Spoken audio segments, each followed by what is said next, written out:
ইন্নাল্লাযীনা ক্বালু রাব্বুনাল্লাহ সুম্মা ইসতাকামু তাতানাজ্জালু আলাইহিমুল মালায়েকা আল্লা তাখাফু ওয়া লা তাহজানু ওয়া আবশিরু বিল জান্নাতিল্লাতী কুনতুম তুআদুন।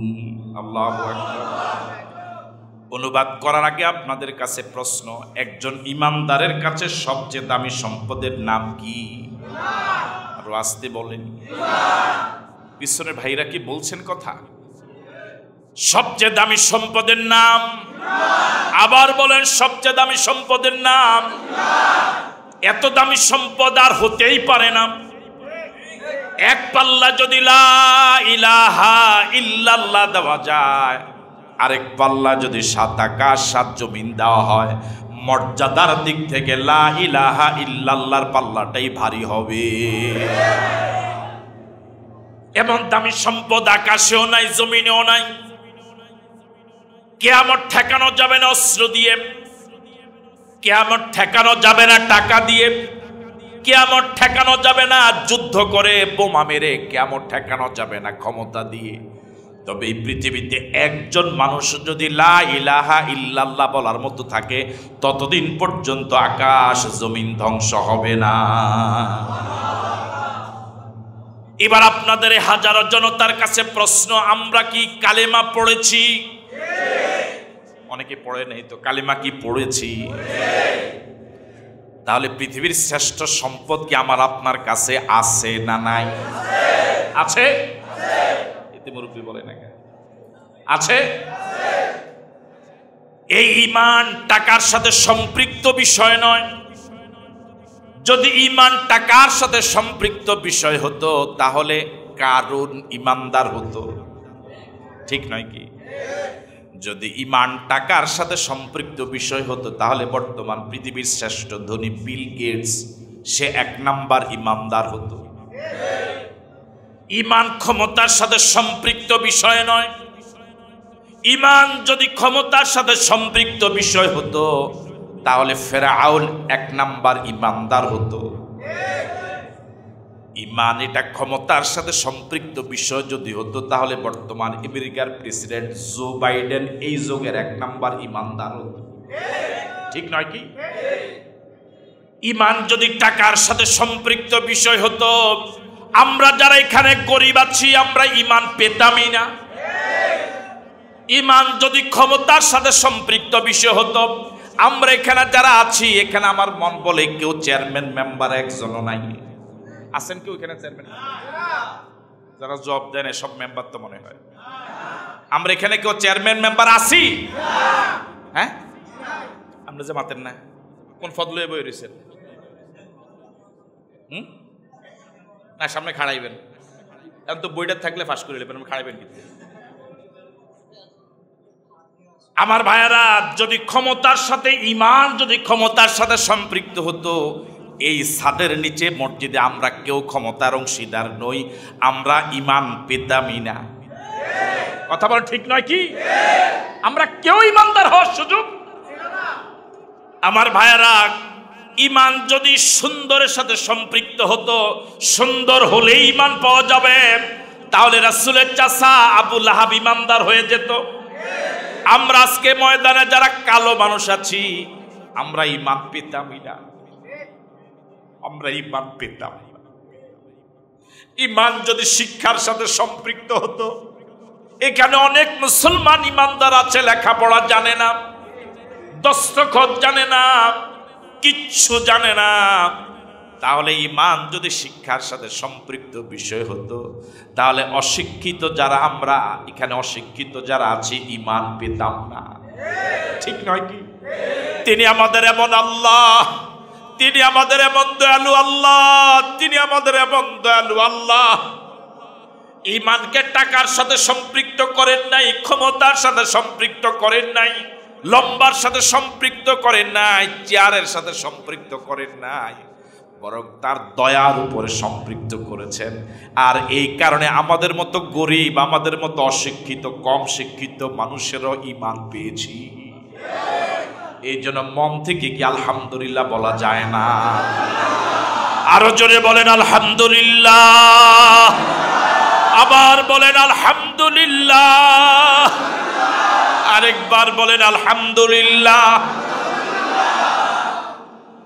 এবার আবার জিজ্ঞেস করি, সবচেয়ে দামি সম্পদের নাম কি? একজন বিধর্মী, এ সম্পদ তার কাছে নাই, আছে? আর আপনি ঈমান এনেছেন, এই সম্পদ আপনার কাছে। ওই বিধর্মীর শরীর কাটলে পরে তার দেহ থেকে যে রক্ত বের হবে তার রং যেমন, আপনার শরীর কাটলে পরে আপনার দেহ থেকে যে রক্ত বের হবে রং তো একরকমই হবে নাকি কালার ভিন্ন হবে? বেঈমান বিধর্মী মরিচ খেলে পরে যেভাবে ঝাল লাগবে, আপনি ইমানদার, আপনি মরিচ খেলে কি মিষ্টি লাগবে? ঝালি লাগবে। আমার ভাইয়েরা, এই শীতকালে, এই শীত মৌসুমে বেঈমানের গায়ে যেমন শীত লাগে, ইমানদারের গায়ে গরম লাগে না? শীতই লাগে। কিন্তু একজন জাহান্নামী আর একজন জান্নাতি, পার্থক্যটা কি 19-20? কথা বলে না কেন? পার্থক্যটা কি কাছাকাছি না আকাশ জমিন? না আকাশ জমিন থেকে আরো বেশি। একজন চির জাহান্নামী আর একজন চির জান্নাতি, তাহলে বোঝা গেল দুইজনের মাঝে এমন একটা বিষয়ের পার্থক্য, যে বিষয়টা আকাশ জমিনের ব্যবধান। সেটার নাম কি? আরো জোরে বলেন। তার কাছে ঈমান নাই, আপনার কাছে ঈমান। সে চির জাহান্নামী, আপনি চির জান্নাতি। পার্থক্য হলো তার কাছে ঈমান নাই, আপনার কাছে ঈমান আছে। ঠিক নয় কি? আমেরিকার প্রেসিডেন্ট জো বাইডেন ঈমান আছে না নাই? ধনী না গরিব? ধনী। আমরা যে সামনে বে উল্টা কোন, ধনী না গরিব? আমার দেশের যে রিক্সাওয়ালা ঈমান এনেছে, জো বাইডেন থেকে আমার দেশের ওই রিক্সাওয়ালা বেশি দামি। ঠিক নয় কি? এবার আপনাদের কাছে প্রশ্ন, যে সম্পদ যত দামি, ওটা চুরি হওয়ার ভয় তত কম না বেশি? হ্যাঁ, বুঝে শুনে জবাব দেন। একটু হালকা আলাদা দেন একটু। হ্যাঁ বাস, আন্না আন্না, হ্যাঁ বাস। স্বাস্থ্যটা মোটামুটি ট্রিটমেন্ট হয়েছে না? হ্যাঁ।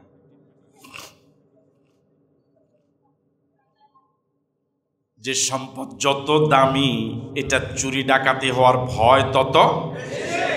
যে সম্পদ যত দামি, ওই সম্পদের মালিক ওই সম্পদটা চোরের হাত থেকে, ডাকাতের হাত থেকে বাঁচাবার জন্য চেষ্টা তত বেশি করে। আমার আপনার কাছে যদি এতটুকু বুঝ হয়ে থাকে সবচেয়ে দামি সম্পদের নাম ঈমান, তাহলে ঈমান চুরি ডাকাতি হওয়ার ভয় আছে না নাই? আরো জোরে বলেন, আছে না নাই? আমি আপনি ঈমান নিজের ভিতরে রিসিভ করার পরে এই ঈমানটা চুরি হতে পারে, ডাকাতি হতে পারে, এই জন্য এটা হেফাজত করা দরকার। এই পেরেশানি মনে হয় আমার আপনার মাথার ভিতরে 1%ও নাই।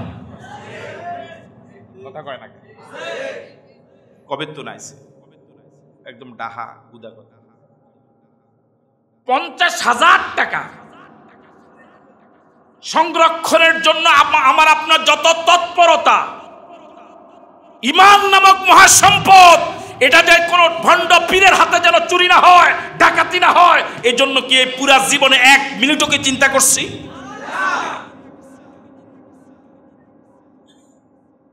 1 লক্ষ টাকা, 10 লক্ষ টাকা, কোন কারণে 2 দিন ঘরে থাকা লাগবে, ব্যাংকে আপনি রাখবেন না, এই 2 দিন আপনার ঘুম নাই।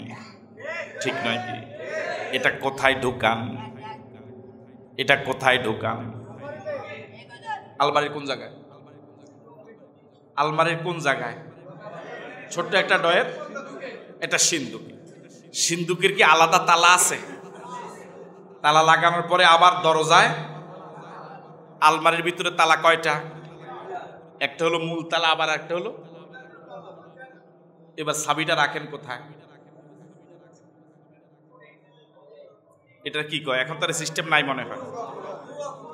খোঁড়ে, খোঁড়ে রাখার পরে, কোমরে রাখার পরে সারা রাত্রে কি ঘুম আসে আপনার? না মাঝে মাঝে আবার কি তা কয় না বুড়া, মাঝে মাঝে কি এখানে হাত দেন? হাত দেন।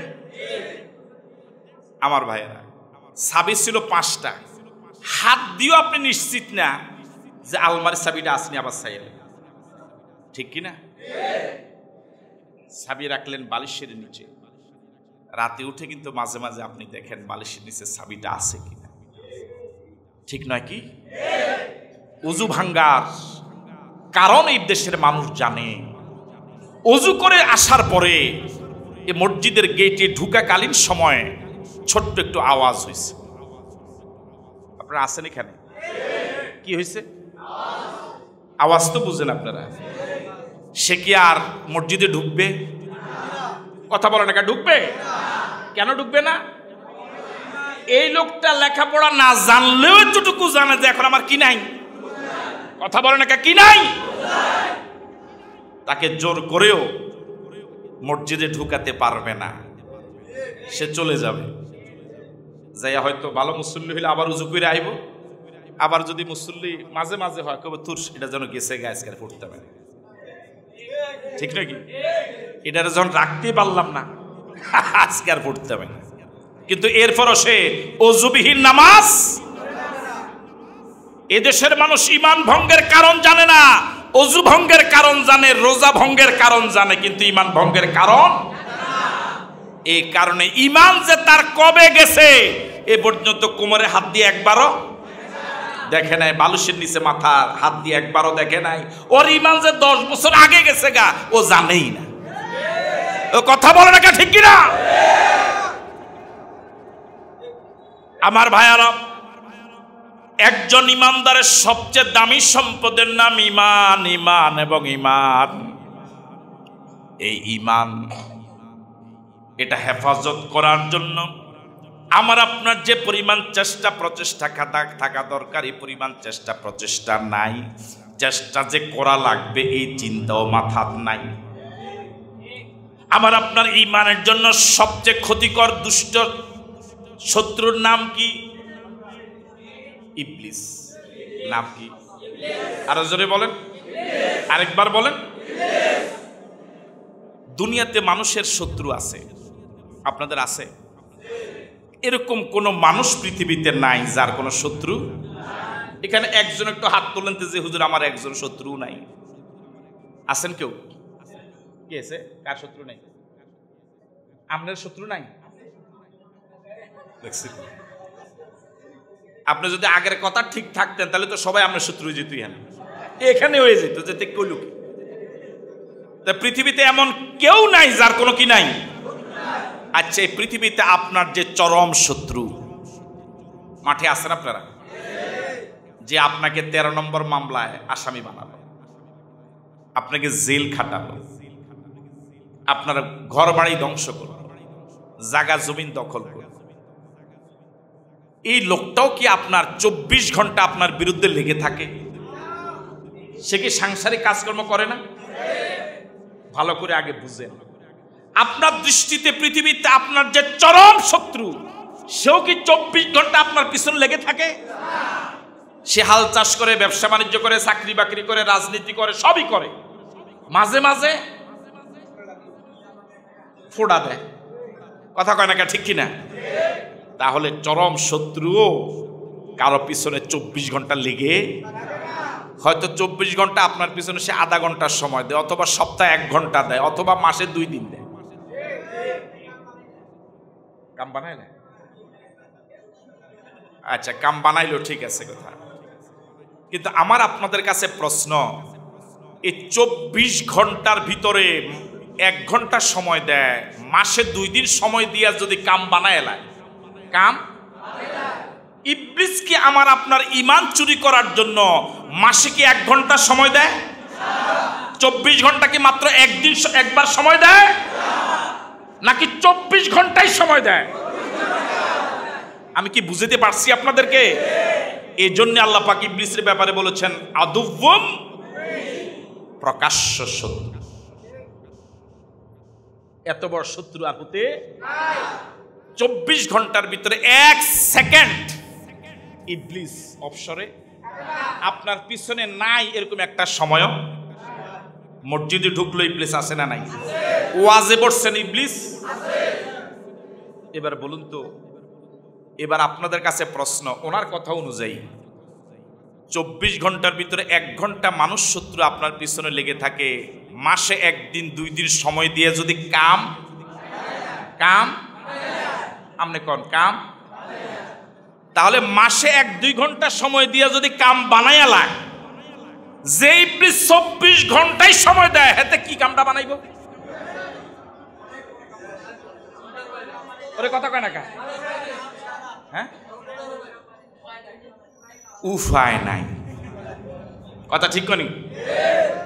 আমি কি কথা বুঝতে পারছি? ওই মানুষ শত্রু যে মাসে 1 দিন আমার পিছনে সময় দেয়, সে কিন্তু আপনার পিছনে মাসে 30 দিনে 1 ঘন্টা সময় দেয় একদিন, আপনি কিন্তু তার থেকে বাঁচার জন্য 24 ঘন্টায় তৎপর থাকেন। মনোযোগ দিয়ে শুনেন, আপনার জীবনের চরম শত্রু মাসে আপনার পিছনে সময় দেয় কয়দিন? বা সপ্তাহে 1 দিন, বা 24 ঘন্টা 1 ঘন্টা, বা কিন্তু আপনি তার শত্রুতা থেকে নিজেকে বাঁচাবার জন্য কি সপ্তাহে 1 দিন সময় দেন? আপনি কিন্তু মাথায় 24 ঘন্টা কিন্তু সতর্ক থাকেন। নিজের ছেলে মেয়েকে ওসিয়ত করে যান, তে মরলে তার জানাজা আমি যদি মরি তে যেন না আইয়ে, কথা কয় না, ঠিক কিনা? তাহলে এই শত্রুতাটাতে সতর্ক থাকবার জন্য আপনি আপনার স্ত্রীকে ওসিয়ত করেন, ছেলে মেয়েকে ওসিয়ত করেন, পুরা পরিবার 24 ঘন্টা এলাক থাকেন তার শত্রুতাকে বাঁচবার জন্য, অথচ সে 24 ঘন্টা কিন্তু আপনার পিছনে সময়। আর যে ইবলিস 24 ঘন্টা আমার ঈমান চুরি করার জন্য সময় দেয়, ওই ইবলিসের তৎপরতা থেকে নিজের ঈমানকে হেফাজত করার জন্য বছরও 1 দিন সময় দেই না। আপনারা আমার সাথে কি একমত হইয়া যে কইলে নাম দাজে? আমি কি কথা বুঝতে পারলাম?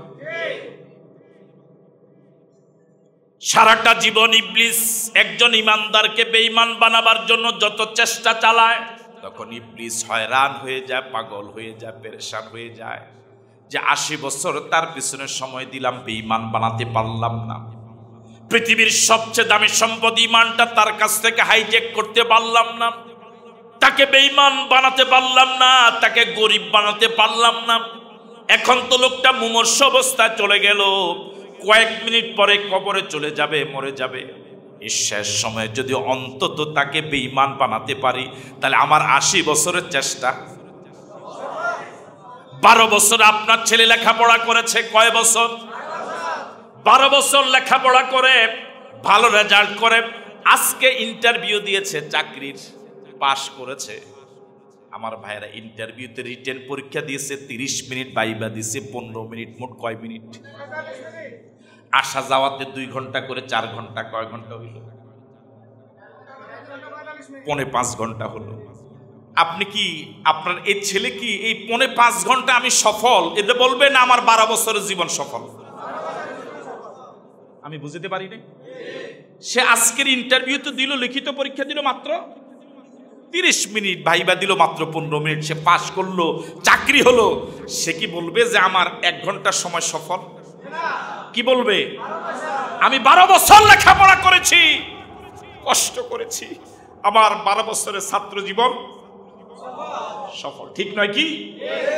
ইবলিস যখন একজন মানুষকে মুমূর্ষ অবস্থায় বেঈমান বানাতে পারে, তখন ইবলিস বলে আমার 80 বছরের জীবন, 80 বছরের প্রচেষ্টা। এই মুমূর্ষ অবস্থায় ইবলিস সবচেয়ে বেশি তৎপরতা চালায় এই লোকটাকে বেঈমান বানাবার জন্য, ঈমান হারা করার জন্য, বেঈমান করে কবর নেওয়ার জন্য ইবলিস এত তৎপরতা চালায়। সবচেয়ে কঠিন পরীক্ষায় তখন লোকটা পড়ে যায়। ইবলিস এই মুমূর্ষ লোকটার মৃত আব্বার শুরুতে এবং মৃত আম্মার শুরুতে আসে। মনোযোগ আছে আপনাদের?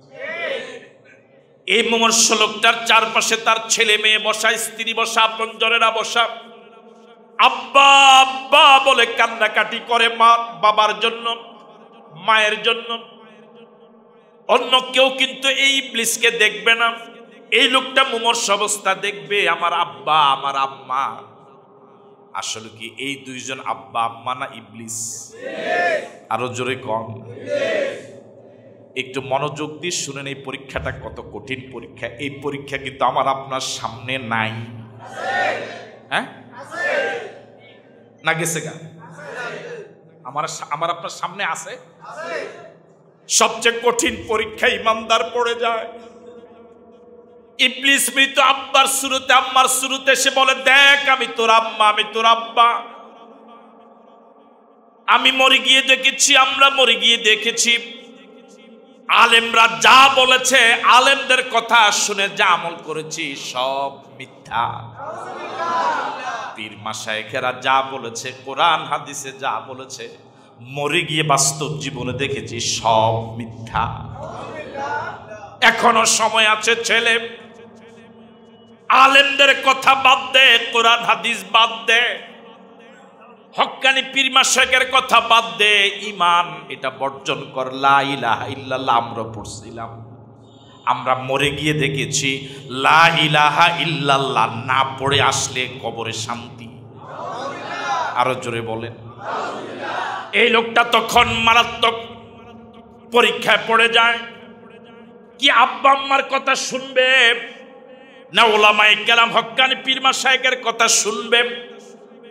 এবার আপনারা যারা সচেতন এখানে শুনছেন মনোযোগ দিয়ে এবার বলুন তো, এই পরীক্ষার মতো এত কঠিন পরীক্ষা কি ব্যক্তিটা জীবনে আর কখনো পড়েছে? একদিকে আমার আব্বা আম্মা, ঈমান নিয়ে টানাটানি শুরু হয়ে গেল। ওরা ইবলিস আব্বা আম্মার শুরুতে ঈমানটাকে চুরি করার জন্য সবচেয়ে তৎপরতা চালায়। এখন লোকটা বিবেকের সাথে এখন যুদ্ধ করে। কোরআন হাদিস সারা জীবন পড়লাম, অমুক উলামায়ে কেরামের কথা শুনে ঈমান আনলাম, নামাজ ধরেছি, রোজা রেখেছি, এখন কি হুজুরের কথা শুনে ওটা শুনবো, ওটা নিয়ে কবরে যাব, না আব্বা আম্মার কথা শুনবো কবরে যাব? ইবলিস কিন্তু মৃত আব্বা আম্মার শুরুতে প্ররোচনা দিতেই থাকে, বলতে থাকে, দেখ আমি তোর আম্মা, 10 মাস 10 দিন তোকে পেটে ধারণ করেছি, প্রসব বেদনার সময় রক্তাক্ত হয়ে গিয়েছি, 2 বছর তোকে দুধ খাওয়াইলাম, তোর ময়লা বর্জনা পরিষ্কার করলাম, কোনো স্বার্থের কারণে করি নাই। যে হুজুরদের আলেমদের কথা শুনে তুই ঈমান নিয়ে কবরে যাওয়ার চিন্তা করছো, ওই ইমাম ওই হুজুর কিন্তু টাকাবিহীন তোর জন্য দোয়া করে নাই। কথা বলার ঠিক কিনা? সুতরাং আমি আব্বা, আমি আম্মা, আমরাই তোর জন্য নিঃস্বার্থ, আমাদের কথাই সঠিক। এই লোকটা তখন হয়রান হয়ে যায়, পেরেশান হয়ে যায়। এই লোকটা এমন কঠিন পরীক্ষায় পড়ে যায়, যেমন যে কঠিন পরীক্ষার জীবনে লোকটা আর কোনোদিন পড়ে নাই। আল্লাহ রাব্বুল আলামিন বলেন, এই কঠিন পরীক্ষার সময় আল্লাহ রাব্বুল আলামিন কিছু ঈমানদারকে রহম করে এই কঠিন পরীক্ষায় তাদেরকে পাশ করার সুযোগ দিবে। সুবহানাল্লাহ। এই কঠিন সময় আল্লাহর দয়া ছাড়া, রহমত ছাড়া ঈমান রক্ষা করা সহজ না কঠিন? আরো জোরে বলেন। আল্লাহ পাক বলেন, ইন্নাল্লাযীনা ক্বালু রাব্বুনাল্লাহ, যারা দুনিয়ার জীবনে স্বীকৃতি দিয়েছিল, ঘোষণা করেছিল আমাদের রব, অর্ধেক তো বলেন আমাদের রব কে? আওয়াজ দিয়ে বলেন আল্লাহ। আবার বলেন আল্লাহ। আরেকবার বলুন আল্লাহ। ইন্নাল্লাযীনা ক্বালু রাব্বুনাল্লাহ, যারা বলবে আমাদের রব আল্লাহ, সুম্মাস্তাকামু, আমাদের রব আল্লাহ, এই কথা বলার পরে কিন্তু বিপদ আসার সম্ভাবনা আছে না নাই? জোরে বলেন। বহু মুসলমান সমাজ এমন আছে, নামাজে আল্লাহকে রব মানে, সামিআল্লাহু লিমান, এরপরে রব্বানা লাকাল হামদ, সুবহান রাব্বিয়াল আযীম, সুবহান রাব্বিয়াল আযীম, সুবহান রাব্বিয়াল আযীম, সুবহান রাব্বিয়াল আ'লা, সুবহান রাব্বিয়াল আ'লা। নামাজে রব মানে কারে? আলহামদুলিল্লাহি রব্বিল আলামিন। নামাজে আল্লাহকে রব মানে, নামাজে আল্লাহকে রব মানে আল্লাহর আইন অনুযায়ী নামাজ পড়ে।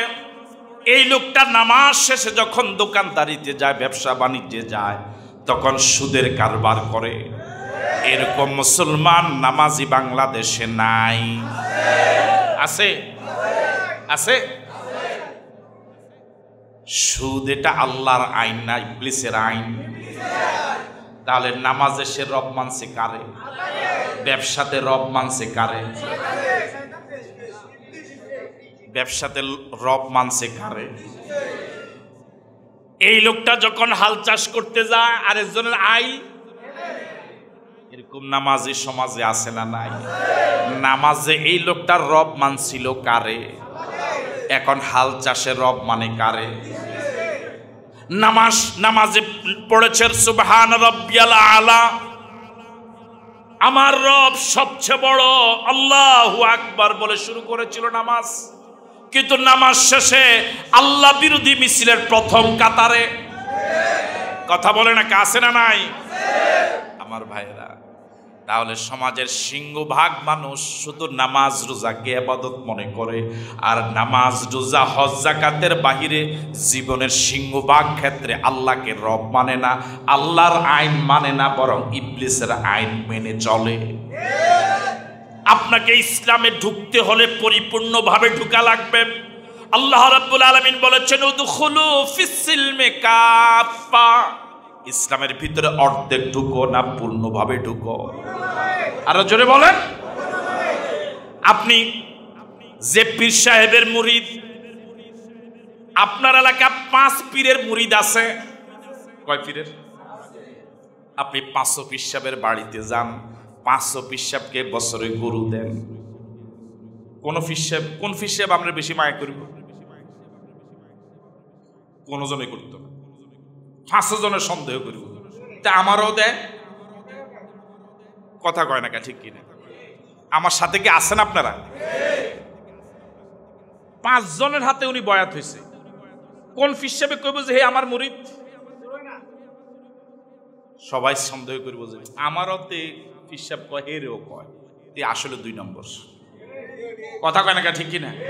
পীর সাহেব চিন্তা করবো যে কদের সুবিধা নেওয়া যায় থাক, তবে তে আমার 1 নম্বর মুরিদ। আপনি সব দলের নেতাগুলোকে আঁটেন, আপনি আসলে কোন দলের?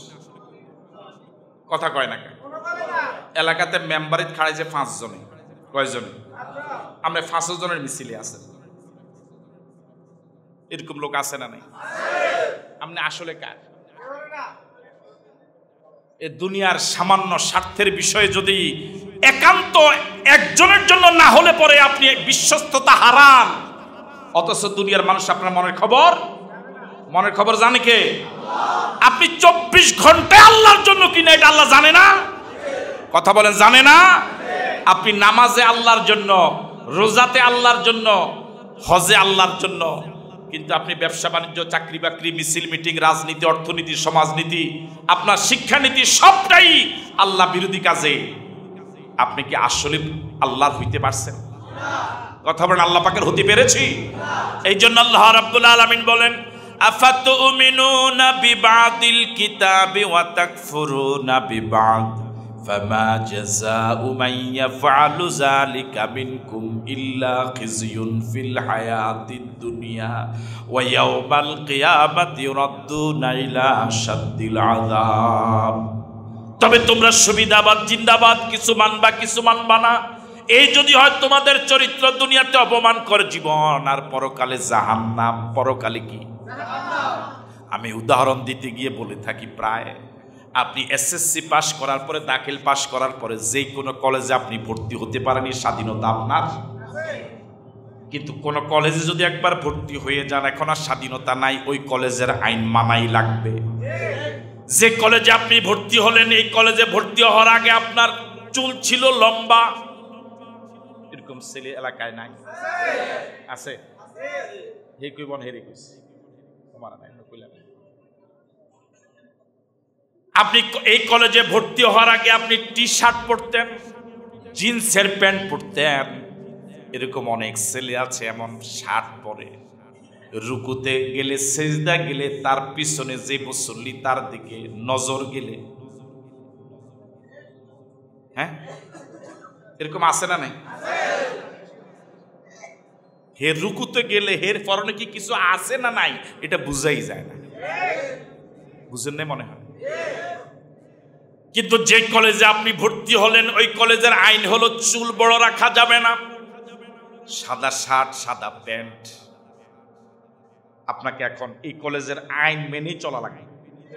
আপনি যদি এখন বলেন যে না আমি মানি না, এখন আর এই সুযোগ কলেজ আপনার বিরুদ্ধে শাস্তি নিতে পারবে কি পারবে না? আপনি এই পৃথিবীতে ধর্মের অভাব নাই। আপনি হিন্দু হয়ে যান, বৌদ্ধ হন, খ্রিস্টান হন, যে কোনো ধর্মে আপনি ঢুকে যেতে পারেন, স্বাধীনতা আপনার আছে। কিন্তু একবার যদি কোনো ধর্মে ঢুকে যান, এখন আর স্বাধীনতা নাই। কথা বলে না ঠিক কিনা? আপনি মুসলমানও থাকবেন, দাবি করবেন, আবার ইসলামের বিরুদ্ধে কথা বলবেন, অন্য ধর্মের গুণগান গাইবেন, এই সুযোগ ইসলামে নাই। ইন্নাল্লাযীনা ক্বালু রাব্বুনাল্লাহ, যারা বলবে আমাদের রব, কথা বলে না কেন? শুধু নামাজে না 24 ঘন্টা, শুধু 1 বছর না, পুরা জীবন, পুরা জীবন আল্লাহকে রব স্বীকার করার পরে সুম্মাস্তাকামু, মৃত্যু পর্যন্ত যদি আল্লাহকে রব বলেছে এই কথার উপর অটল থাকে, এই কথার উপরে, এই লোকটা মুমূর্ষ অবস্থায়, মনে কি আছে আপনাদের? মৃত আব্বা আম্মার শুরুতে কয়জন আসছে? ঈমান চুরি করার জন্য তারা কি তৎপরতা চালাচ্ছে? আল্লাহ রাব্বুল আলামিন বলেন তাতানাজ্জালু আলাইহিমুল মালাইকা। আল্লাহু আকবার। এই লোকটা যখন ঈমানের কঠিন পরীক্ষায় পড়ে যায়, আল্লাহ রাব্বুল আলামিনের পক্ষ থেকে রহমতের ফেরেশতারা তার কাছে চলে আসে। কে পাঠায়? তাতানাজ্জালু আলাইহিমুল মালাইকা, রহমতের ফেরেশতারা তার কাছে চলে আসে। এই রহমতের ফেরেশতা দেখলে সে বুঝতে পারে ওই দুইটা আমার আব্বা আম্মা নয়, ওই দুইটা ইবলিস। জোরে বলেন আল্লাহু আকবার। তাহলে এই কঠিন পরীক্ষার সময় ঈমানকে রক্ষা করার জন্য ওষুধ দুইটা, একটা হলো 24 ঘন্টা আল্লাহকে রব মেনে চলতে হবে, আর মৃত্যু পর্যন্ত অন্য কোন পথে যাওয়া। মনোযোগ আছে আপনাদের? আল্লাহকে রব মেনেছি তো জীবন যাকার থাক, তিনি রব। শুধু নামাজে নয়, শুধু রোজায় নয়, আমার জীবনের প্রতিটি রন্ধ্রে রন্ধ্রে রব মানতে হবে কাকে? আর মৃত্যু পর্যন্ত যদি এই অবস্থা অটল থাকা যায়, যখন ইবলিস আপনার এই দামি সম্পদটাকে চুরি করার জন্য তৎপরতা চালায়, তখন আপনার ঈমান রক্ষা করার জন্য আল্লাহ দায়িত্ব নিয়ে নেয়। আর জোরে বলেন আল্লাহু আকবার। আল্লাহ পাক দায়িত্ব নেয় কিভাবে? ফেরেশতাদেরকে পাঠায়। ফেরেশতাদেরকে দেখলে আপনি বুঝবেন এই দুইটা কি নয়, আব্বা আম্মা নয়, দুইটা কি? ইবলিস। তাতানাজ্জালু আলাইহিমুল মালাইকা, ফেরেশতারা এসে আবার আপনাকে বলবে আল্লাহ তাখাফু, ও আল্লাহর বান্দা ভয় পেও না, ওয়ালা তাহজানু, চিন্তাও করো না। আল্লাহু আকবার। রহমতের ফেরেশতারা এসে প্রথম আপনাকে জাহান্নামের একটা ফটো দেখাবে। জাহান্নামের ফটো দেখিয়ে বলবে আল্লাহর বান্দা, তুমি যদি আল্লাহকে রব মেনে না চলতে, নবীর আনুগত্য যদি না করতে, তাহলে তোমার জন্য জাহান্নামের এই বাড়িটা বরাদ্দ ছিল। তুমি যেহেতু আল্লাহকে রব মেনে চলেছ, শুধু নামাজে নয়, নামাজে যে আল্লাহর হুকুমে গোলামি করেছ, নামাজের বাহিরে গিয়েও সে আল্লাহর হুকুম মতে চলেছ। সুবিধাবাদ জিন্দাবাদ তুমি হও না? হ্যাঁ, যে আল্লাহর হুকুম মেনে, যে ধর্ম মেনে তুমি নামাজ পড়েছ, ওই ধর্ম মেনে তুমি রাজনীতিও, ওই ধর্ম মেনে তুমি অর্থনীতিও চালিয়েছ। এই জন্য আল্লাহ রাব্বুল আলামিন, যেহেতু তুমি সুম্মাস্তাকামু, মৃত্যু পর্যন্ত এই কথার উপর অটল, আল্লাহ পাক জাহান্নামের বাড়িটা তোমার নাম থেকে ডিলাইট করে তোমার জন্য জান্নাতের এই বাড়িটা বরাদ্দ দিয়েছে। ফেরেশতারা বলবে আল্লাহ তাখাফু ওয়ালা তাহজানু, ও আল্লাহর বান্দা ভয় পেও না, চিন্তিত হয়ো না। ওয়াবশিরু বিল জান্নাতিল্লাতী কুনতুম তুআদুন, ওই জান্নাতের শুভ সংবাদ আল্লাহর পক্ষ থেকে তুমি গ্রহণ করো, যে জান্নাতের শুভ সংবাদ তোমাকে আম্বিয়া আলাইহিমুস সালামের মাধ্যমে দেওয়া হয়েছিল। এ হলো তোমার সেই জান্নাত। লোকটা এখনো মরে নাই, একটু আগে জাহান্নামের বাড়িটা দেখেছে, কঠিন পরীক্ষা থেকে সে ফিরে আসছে। পরীক্ষার হল থেকে যখন কেউ বের হয়, মনে হয় জেলখানা থেকে। বিষয়টা এরকম না? একটু আগে এক কঠিন পরীক্ষা থেকে আপনি বের হলেন, রহমতের ফেরেশতা দেখলেন, জান্নাতের বাড়ি দেখলেন, খুশিয়া? আমার ভাইয়েরা, তখন আপনার দেহে আর রুহটা থাকতে চাইবে না, আর রুহটা পেরেশান হয়ে যাবে। রুহটা যত দ্রুত দেহ থেকে বের হতে পারবে ততই সে এই সুন্দর জান্নাতে যেতে পারবে। রুহটা তখন দেহ থেকে বের হওয়ার জন্য পাগল হয়ে যাবে। এত সুন্দর জান্নাত সে কখনো দেখে নাই। আন আবি হুরায়রা রাদিয়াল্লাহু তাআলা আনহু ক্বালা ক্বালা রাসূলুল্লাহ সাল্লাল্লাহু আলাইহি ওয়াসাল্লাম ক্বালা আল্লাহু তাআলা আদাতুল ইবাদিয়াস সালিহিন মা লা আইনুন রাআত ওয়ালা উযুনুন সামিআত ওয়ালা খাতার আলা কলবি বাশার আও কামা ক্বালা আলাইহিস সালাতু ওয়াসসালাম। হযরত আবু হুরায়রা থেকে হাদিস, তিনি বলেন আল্লাহ রাসূল বলেছেন, আল্লাহ পাক বলেন, একে বলা হয় হাদিসে কুদসি। আদাতুল ইবাদিয়াস সালিহিন, আমার নেককার বান্দা যারা, আল্লাহওয়ালা যারা, দিনদার যারা, ফরহেজগার যারা, তাদের জন্য আমি আল্লাহ বানায়া রাখছি। আল্লাহু আকবার বলবেন। বানাবো না, বানানো আছে। আলহামদুলিল্লাহ বলা যায় না?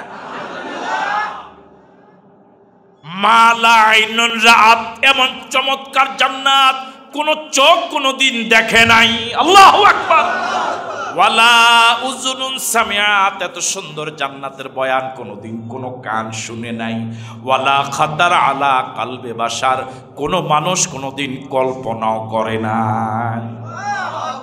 আপনি যখন ফেরেশতাদের সামনে, ফেরেশতাদের হাতে জান্নাতের বাড়ির ফটোটা দেখবেন, আমার ভাইয়েরা তখন পেরেশান হয়ে যাবেন। তখন দুনিয়াটাকে মনে হবে পচা পচা এবং পচা। তখন দুনিয়ার আপনি থাকতেই চাইবেন না। আমার মন বলে এই জন্যই তো এই পৃথিবীতে এমন আল্লাহর অসংখ্য বান্দার ইতিহাস আছে যারা জানে নিশ্চিত 1 মিনিট পরে আমার মরণ। আমার ভাইয়েরা এটা জেনেই নিজে হেঁটে হেঁটে ওই মরণের গলায় ওই মরণের রশি গলায় দেওয়ার জন্য হাসি মুখে যায়। এরকম ইতিহাস পৃথিবীতে আছে না নাই? নিশ্চিত সে জান্নাতের ফটো না দেখলে পরে পৃথিবীর কোন মানুষ এভাবে হাসি মুখে হেঁটে হেঁটে যেতে পারে না। সাহাবায়ে কেরাম এভাবে জান্নাতে যাওয়ার জন্য পেরেশান ছিলেন, পাগল প্রায় ছিলেন। এই জীবনটা তো আল্লাহ দিয়েছে, আল্লাহর দেওয়া জীবনটা আল্লাহকে যত তাড়াতাড়ি দেওয়া যায় তত তো আল্লাহর জান্নাতে যাওয়া যাবে। আর আমরা এখানে যারা আছি, আমাদের অভ্যাস হলো, আমাদের আমি সহ, আমরা সবাই জান্নাতে যেতে চাই কিন্তু মরণ চাই না। এখন যদি কই জান্নাতে যেতে চান কারা কারা, হাত উঠবে না মনে হয়। আচ্ছা দেখি কারা কারা জান্নাতে যেতে চাই? সবাইকে জান্নাতে যেতে চান? হাত নামা। আচ্ছা মরণ ছাড়া জান্নাতে যাওয়া যাইব? কথা কয় না। জান্নাতে যেতে হলে প্রথম কাজ কোনটা? ধরে নেন জান্নাতে যাওয়ার জন্য আপনার সব প্রস্তুতি শেষ, এখন বাকি আছে কয়টা? মরণ লাগবেই, মরলেই। এবার মনে করলাম আমরা সবাই কোথায় যেতে চাই? কথা কয় না। জান্নাতে যেতে চান? ধরে নিলাম আমাদের প্রস্তুতিও জান্নাতে যাওয়ার জন্য যা প্রস্তুতি দরকার, এখন বাকি কি? এখন যদি কেউ মরতে চান কারা কারা? একজন। কিন্তু কথা কয় না। বাঙালি কত চালাক, জান্নাতও যাইতে চায়, মরণ চায় না। সুবহানাল্লাহ। কথা কয় না। আমরা সবাই কোথায় যেতে চাই, কিন্তু কি করতাম চাই না। এই জন্য যত চেষ্টা বাঁচার জন্য, যত চেষ্টা কিসের জন্য? এখন আল্লাহ অবাক হয়, দেখছিস নিতে জান্নাতে যাওয়ার লাগে পাগল, আবার বাঁচার জন্য। সে যদি জান্নাতে যাওয়ার জন্য পাগল হইতো তাহলে তো জীবনটা আমার কাছে দিয়ে দেওয়ার জন্য কি হইতো। কিন্তু যখন ইসলামের জন্য, কোরআনের জন্য মিছিলের ডাক আসে, কিন্তু আমি নাই। ওরা কথা কয় না কা? কোনা ভাই আমি নাই, এরকম আসেনি নাই। আসলে এতে জান্নাতে যাইতে চায়নি। সাহাবায়ে কেরাম কথা এবং কাজে জান্নাতে যাওয়ার জন্য পাগল, জীবন দেওয়ার জন্যও। প্রত্যেক বাজারে যেতেন, জিহাদের ময়দানে যেতেন, জান্নাতে যাওয়ার জন্য তো জীবনটা আল্লাহকে না দিলে জান্নাতে যাওয়া যাবে না। এই জন্য যত তাড়াতাড়ি জীবনটা দেওয়া যায় ততই পচা দুনিয়া থেকে বিদায় নেওয়া যাবে, আল্লাহর সুন্দর জান্নাতে ঢুকা যাবে। উহুদের ময়দানে ডাক এলো জিহাদের। একজন মাজুর সাহাবী, শারীরিক প্রতিবন্ধী, ভালোভাবে হাঁটতে পারেন না, খোঁড়া মানুষ, হযরত আব্দুল্লাহ ইবনে জামহু রাদিয়াল্লাহু তাআলা আনহু, তিনি বললেন আমিও যাব উহুদের ময়দানে। ওনার দুজন যুবক ছেলে বললেন বাবা আমরা জিহাদে যাব, আমরা নাম লিখিয়েছি, আপনি অসুস্থ মানুষ, আপনি তো জিহাদের উপযোগী নন, আপনি যাওয়ার দরকার নাই। হযরত আব্দুল্লাহ ইবনে জামহু বললেন না আমিও যাব। বারবার ছেলেরা বারণ করছে আব্বা আপনি যাওয়ার দরকার নাই। এবার আব্দুল্লাহ ইবনে জামহু বলছেন ছেলেরা রে, তোদের দুইটা পাও ঠিক আছে, তোরা দ্রুত হাঁটতে পারিস, যদি দৌড়ানোর প্রয়োজন হয় দৌড়াতেও পারবি। আমার পাও ভালো নেই, তোদের মতো আমি সুস্থ না, বয়সের ভারে আমি নজ্জুব, আমি অসুস্থ মানুষ, দৌড়াতে পারবো না। তোরা হয়তো হেঁটে হেঁটে জান্নাতে যাবি, আমি খোঁড়ায়া খোঁড়ায়ও তো জান্নাতে যেতে পারবো। আল্লাহু আকবার। তোদের মতো আমি দৌড়াতে পারবো না, তোদের মতো আমি দৌড়াতে পারবো না। তোরা সুস্থ মানুষ, দৌড়ায় দৌড়ায় জান্নাতে যাবি, আমি অনেক পরে হলো খোঁড়ায় খোঁড়ায়ও আমি জান্নাতে যেতে চাই। আল্লাহু আকবার। ছেলে বাবার এই আবেগ দেখে ছেলেরা আর বারণ করতে পারলেন না। এবার স্ত্রী ঘরের ভিতর থেকে একটু মস্কারা করে বললেন খোঁড়া মানুষ যুদ্ধে যায় পালাবার জন্য, কিসের জন্য? ওনার স্ত্রী একটু মস্কারা করে কথাটা বললেন। ওনার ধারণা ছিল এরকম মস্কারা করে কথা বললে হয়তো আর তিনি তখন বলেছিলেন আল্লাহুম্মা লা তারুদ্দুনি ইলা আহলি, আল্লাহুম্মা লা তারুদ্দুনি ইলা আহলি। ও আল্লাহ তোমার কাছে ফরিয়াদ করি তুমি আর আমাকে আমার বাড়িতে আইনো না, তুমি আর আমাকে আমার বাড়িতে আইনো না, আমার পরিবারের কাছে আর ফেরত আইনো না। যুদ্ধে চলে গেলেন। প্রচন্ড যুদ্ধ, উহুদের ময়দানে ছোট্ট একটা মাঠ, 70 জন সাহাবা শহীদ হলেন। যেদিকে তাকায় শুধু লাশ, শুধু লাশ, শুধু লাশ। কারো হাত নাই, কারো পাও নাই, কারো মাথা নাই, কারো দেহ 80 টুকরা করা হয়েছে, কারো কলিজা বুক চিরে কলিজা বের করে চিবানো হয়েছে। স্বয়ং আল্লাহর নবী আহত হলেন, দমদম মুবারক শহীদ হলো, মাথার লোহার হেলমেট ভেঙে মাথার ভিতরে ঢুকে গেল। আল্লাহর নবী আহত হয়ে উহুদের ময়দানে পড়ে আছেন। রব উঠেছে কাদ কুতিলা মুহাম্মদ, কাদ কুতিলা মুহাম্মদ। আল্লাহর নবী শহীদ হয়েছেন, আল্লাহর নবী শহীদ হয়েছেন। যুদ্ধ একটা সময় শেষ হলো। আমার ভাইরা, এই আব্দুল্লাহ ইবনে জামহু উহুদের ময়দানে শহীদদের কাতারে নাম লেখালেন, তিনিও শহীদ হয়ে গেলেন। দুইজন ছেলে শহীদ হয় নাই, তার ছেলে দুইজন গাজী হলেন। ছেলেরা সিদ্ধান্ত নিয়েছে বাবার লাশ বাড়িতে দাফন করা হবে। আব্দুল্লাহ ইবনে জামহুর লাশ ছেলেরা এবার উটের উপর উঠালেন বাড়িতে আনার জন্য, বাড়িতে দাফন করবেন সিদ্ধান্ত নিলেন। কিন্তু ছেলেরা শত চেষ্টা করে উটটাকে আর বাড়ির দিকে মুখ করাতে পারছেন না। উট ডানে যায়, বামে যায়, পিছনে যায়, কিন্তু সামনের দিকে যায় না। ছেলেরা আপ্রাণ চেষ্টা করছে উটটাকে বাড়ির দিকে নেওয়ার জন্য। বারবার চেষ্টা যত করে তত ব্যর্থ হয়। একটা সময় সমস্যা আল্লাহ আর নবীর কাছে উপস্থাপন করলো। ছেলেরা বলল ইয়া রাসূলুল্লাহ, আমার আব্বা শহীদ হয়েছেন, সিদ্ধান্ত নিয়েছিলাম বাড়িতে দাফন করব, কিন্তু ঘটনা বুঝলাম না। বাবার লাশ ওটের উপর উঠালাম, যতই চেষ্টা করি উট চতুর্দিকে সব দিকে যায়, কিন্তু বাড়ির দিকে যায় না। আল্লাহ নবী কিছুক্ষণ চিন্তিত হয়ে পড়লেন। এরপরে জিজ্ঞেস করলেন, ও আল্লাহর বান্দারা, তোমার আব্বা বাড়ি থেকে আসার সময় কি কোনো দোয়া করেছিল? ছেলেরা বললেন, ইয়া রাসূলুল্লাহ, আমার আব্বা আসার সময় দোয়া করেছিলেন, আল্লাহ আমাকে তুমি আমার পরিবারের কাছে আর ফিরিয়ে এনো না। আল্লাহ নবী বললেন, শোনো, শত চেষ্টা করলে তোমার বাবার লাশ আর বাড়িতে নিতে পারবা না। তোমার আব্বার দোয়া, আল্লাহ পাক এমন ভাবে কবুল করেছে, শত চেষ্টা করলো বাবার লাশ আর বাড়িতে নিতে পারবা না, সুতরাং সিদ্ধান্ত হলো উহুদের মাঠে দাফন করো। উহুদের মাঠে দাফন করে দিলেন।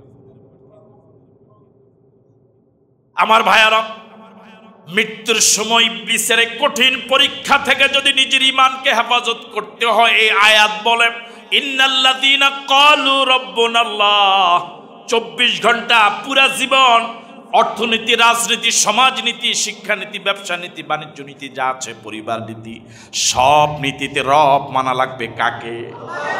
শুধু নামাজ, রোজা, হজ, যাকাতে আল্লাহকে রব, বাকি জীবনের সিংহভাগ ক্ষেত্রে ইবলিসকে রব। এটা করলে ঈমান রক্ষা হবে না। শুধু রব আল্লাহকে মানলে হবে না, সুম্মাস্তাকামু, মৃত্যু পর্যন্ত এই অবস্থায়, তাহলে আল্লাহ পাক রহমতের ফেরেশতা পাঠিয়ে আপনার ঈমান হেফাজতের ভূমিকা নেবেন, দায়িত্ব নেবেন। সুবহানাল্লাহ। আমরা কি পারবো ঈমানটাকে হেফাজত করার জন্য চেষ্টা করতে? কি পারবো? সবাই পারবো? সর্বশেষ উদাহরণ দেই। আপনার পকেটে 1 লক্ষ টাকা, হাতে একটা মোবাইল সেট, ওইটার দাম 5,000। কয় হাজার? আপনি ডাকাতের কবলে পড়েছেন। এখন আপনি কি 1 লাখ টাকা আগে বের করে ডাকাতের হাতে দিবেন, না 5,000 টাকার মোবাইল সেট দিবেন? কথা বলে না কেন? কেন?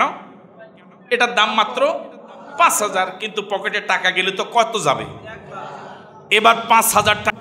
এবার আপনার বিপদে পড়েছে আপনার 1 লাখ টাকা এবং আপনার জীবন। এবার কি জীবন বাঁচাবেন না টাকা বাঁচাবেন? আর আস্তে কোন, টাকা গেলে যাক, এবার টাকা নাই, এবার সম্পদ আছে 2টা। টাকা দিয়ে দেওয়ার পর একটা হলো ঈমান আর একটা হলো জীবন। কয়টা সম্পদ? 1, 2। এবার এমন কোন ভণ্ডের কবলে যদি পড়ে, হয় জীবন দে, না হলে ঈমান দে।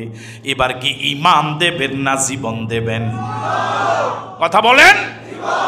কোন ভণ্ডের কবলে পড়ে যদি কেউ জীবন দিয়ে দেয়, ঈমানটা রেখে দেয়, পাস না ফেল? যদি জীবনটা রেখে দেয়, ঈমানটা যদি দিয়ে দেয়, পাস না ফেল? পাস না ফেল? আমরা কি আজকের মাহফিল থেকে সিদ্ধান্ত নিতে পারি জীবন চলে গেল ঈমানটা দেব না? রাজি আছি? কারা কারা রাজি? দুহাত তুলে দেখায়।